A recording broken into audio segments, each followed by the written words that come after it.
ചരക്കുകളായി കാണുന്ന ഒരു ഒരു ഒരു സംസ്കൃതിയാണ് ഇന്ന് നിലവിലുള്ളത്. ഞങ്ങൾ ഊന്നൽ കൊടുക്കുന്നത് ബോധവൽക്കരണത്തിനാണ്, മനുഷ്യക്കടത്തിനല്ല. തന്നെയല്ല, ഭാഗ്യവശാൽ ഇന്ന് ഇന്ത്യയിലുള്ള തലയെടുപ്പുള്ള 2 കൾച്ചർ ട്രെയിനിങ് എക്സ്പേർട്സ് അന്ന് 19-ാം തീയതി ഞങ്ങളുടെ സംഗമത്തിൽ പങ്കെടുക്കുന്നുണ്ട്. ഒന്ന് ഡോക്ടർ CH മോഹനാണ്. മോഹൻ മഹാത്മയിലെ ഒരു PG അധ്യാപകനായിരുന്നു, പ്രശസ്തനായ അധ്യാപകനായിരുന്നു. ഇപ്പോൾ ഇന്ത്യക്കകത്തും പുറത്തും യുവാക്കളെ നിരന്തരമായി സംബോധന ചെയ്യുന്ന ഒരു സീനിയർ കൾച്ചർ ട്രെയിനിങ് എക്സ്പേർട്ടാണ് മോഹൻ. പിന്നെ ഭാഷാരംഗത്തും ഏറെ പാഠമുള്ള ആളാണ്.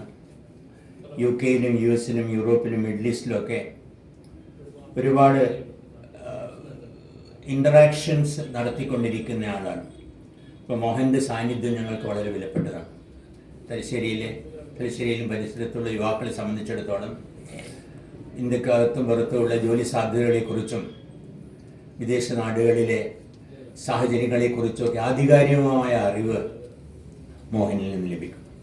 ഒപ്പം വളരെ തലയെടുപ്പുള്ള ഒരു ട്രെയിനിങ് കൺസൾട്ടൻറ്റ് ശ്രീനിവാസ് പൊത്രു എന്ന പേരുള്ള ഒരാൾ മോഹൻ്റെ കൂടെ ഹൈദരാബാദിൽ നിന്ന് വരുന്നുണ്ട്. ഇയാൾ ഒരു ട്രെയിനിങ് കൺസൾട്ടൻ്റാണ്. ഒരുപാട് അവാർഡുകളൊക്കെ, അന്തർദേശീയ അവാർഡുകളൊക്കെ വാങ്ങിയ ഒരാളാണ്. തീർച്ചയായിട്ടും അയാളുടെ സാന്നിധ്യം വളരെ വിലപ്പെട്ടതാണ്.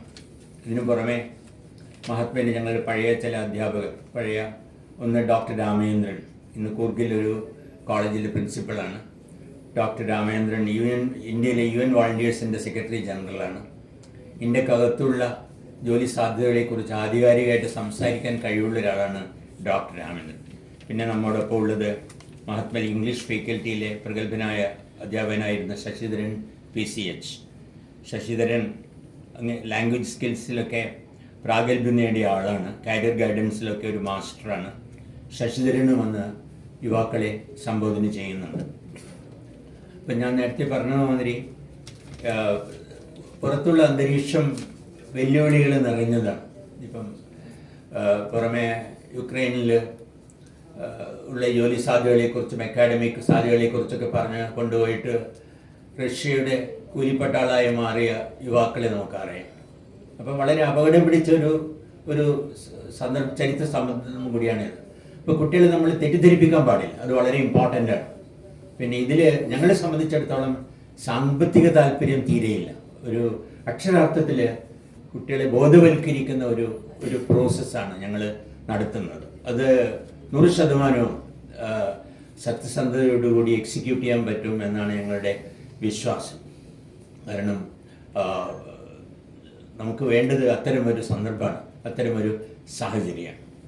നിങ്ങളുടെ ഉത്ബുദ്ധരായ പത്രപ്രവർത്തകരായ നിങ്ങളുടെ വിലപ്പെട്ട സാന്നിധ്യവും സഹകരണവും ഞങ്ങൾ പ്രതീക്ഷിക്കുന്നു. ഞാൻ രവീന്ദ്രനോട് നിങ്ങളെ അഡ്രസ്സ് ചെയ്യാൻ പറയട്ടെ.